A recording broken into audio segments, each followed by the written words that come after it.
अस्सलाम वालेकुम दोस्तों, की हाल है? ठीक ठाक। लो दोस्तों, माशाल्लाह टैडी कबूतरों का शौक करो। ये टोटल 20 पीस आ, सारे इकट्ठे देने आ। फैसलाबाद अपनी लोकेशन है, नाम अपना शाहदा कार्गो हाल पाकिस्तान। तो जेड़े भरा वीडियो ते नए हैं चैनल भी सब्सक्राइब करन, बेल आई बटन को प्रेस करें ताकि मेरी नई वीडियो का नोटिफिकेशन आपको आसानी से मिल सके।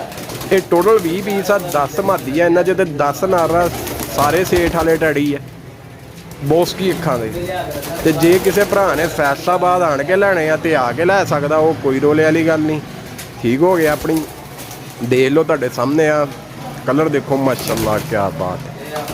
तो मेहरबानी भरावां दी वीडियो लाइक भी कर रहे हैं, शेयर भी करते हैं। मैं क्या भरावां वास्ते गेम लै के आए आ। ये सारे 20 के 20 इकट्ठे देने आ। रेट भी बड़ा मुनासिब आ, 6000 रुपये पर। ठीक हो गया। सारे इकट्ठे देने 20 के 20, 10 मादी आ 10 नाल। ते रेट फाइनल आ, जेड़े भरा नूं चाहिए होण वो राबता करें। ठीक हो गया। देख लो माशाल्लाह तुहाडे सामने सीने चौड़े आ, जोड़ इन्हां दे बंद आ, हड्डियां लम्मियां दे। अल्लाह दी मेहरबानी नाल किसी किस्म का किसी कबूतर च फल नहीं है, ना कोई बमार आ ते ना कोई शमार, ना किसी नूं झोला शोला। तुहाडे सामने आ सारे रंगील कबूतर आ ते है भी सेठ वाले टैडी, ते बड़ा ही मुनासिब रेट ला रहे हैं। भरावां दी फरमाइश सी कि टैडी कबूतर चाहिए आ। देखो माशाल्लाह सीने चौड़े आ इन्हां दी, देखो खलोनियां बैणियां देखो। अल्लाह दी मेहरबानी नाल एक तो एक वध गए आ कबूतर। देख लो माशाल्लाह तुहाडे सामने आ, वीडियो च नज़र भी आ रहा वा।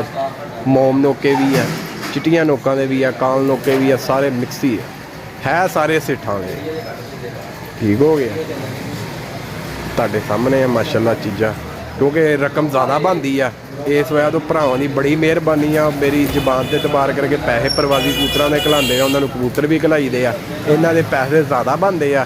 इस वजह तो भाई जेड़े भरा ने लैने होण वो फैसलाबाद आन के लै सकदा। जे तुसीं कहोगे मैनूं तो मैं कार्गो भी करा दांगा, वो कोई रोले वाली गल नहीं, क्योंकि रकम ज़्यादा वा ते कबूतर भी ज़्यादा वा। 20 पीस आ तुहाडे सामने आ माशाल्लाह, रेट भी मुनासिब ही है।